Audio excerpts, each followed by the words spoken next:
ఈ రాశికి ఈ సంవత్సరం చాలా బాగుంది. ఈ రాశి వారికి ఆదాయం 2,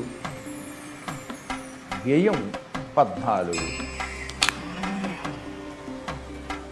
మీకు తెలుసా ఉగాదిని మనం తెలుగు న్యూ ఇయర్ గా ఎందుకు జరుపుకుంటాము? ఉగాది పచ్చడి యొక్క ఇంపార్టెన్స్ ఏంటో welcome to spirituality series by Moksh. Hindu చాంద్రమాన క్యాలెండర్ ప్రకారంగా ఉగాది మనం చైత్ర మాసం యొక్క మొదటి రోజు జరుపుకుంటాం. పురాణాల ఆధారంగా ఈ రోజు బ్రహ్మదేవుడు విశ్వాన్ని సృష్టించాడు. అదే ఉగాది రోజు పంట కోత మొదలవుతుంది.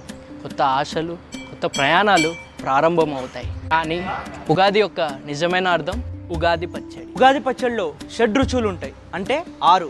ఈ 6 రుచులలో ప్రతి రుచి మన లైఫ్ ఎక్స్పీరియన్స్ని సూచిస్తుంది. మొదటిగా వేపపు అంటే చేదు, మన జీవితంలోని కష్టాలని సూచిస్తుంది. రెండోది బెల్లం అంటే తీపి, మన జీవితంలోని ఆనందాన్ని తెలుపుతుంది. మూడోది మామిడికాయ అంటే వగరు, మన లైఫ్లో ఉన్న అనుకోని మలుపులు అండ్ సర్ప్రైజెస్ని తెలుపుతుంది. నాలుగోది చింతపండు అంటే పులుపు, మన లైఫ్లో ఉన్న అన్ప్లెజెంట్ లేదా కష్టమైన కోణాలని తెలుపుతుంది. ఐదవది మిరపకాయ అంటే కారం, మన లైఫ్లోని కోపాన్ని మరియు ఎక్స్ట్రీమ్ ఎమోషన్స్ని సూచిస్తుంది. ఆఖరిగా ఉప్పు అంటే సమత్వం, మన లైఫ్ని ఎలా బ్యాలెన్స్ చేయాలో తెలుపుతుంది. దీన్ని బట్టి ఈ 6 రుచులతో చేసిన ఉగాది పచ్చడి మన జీవితంలో అందమైన పాఠం నేర్పిస్తుంది.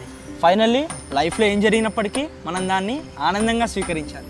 మీకు ఈ వీడియో నచ్చినట్టయితే మీ ఫ్రెండ్స్ అండ్ ఫ్యామిలీస్కి షేర్ చేయండి.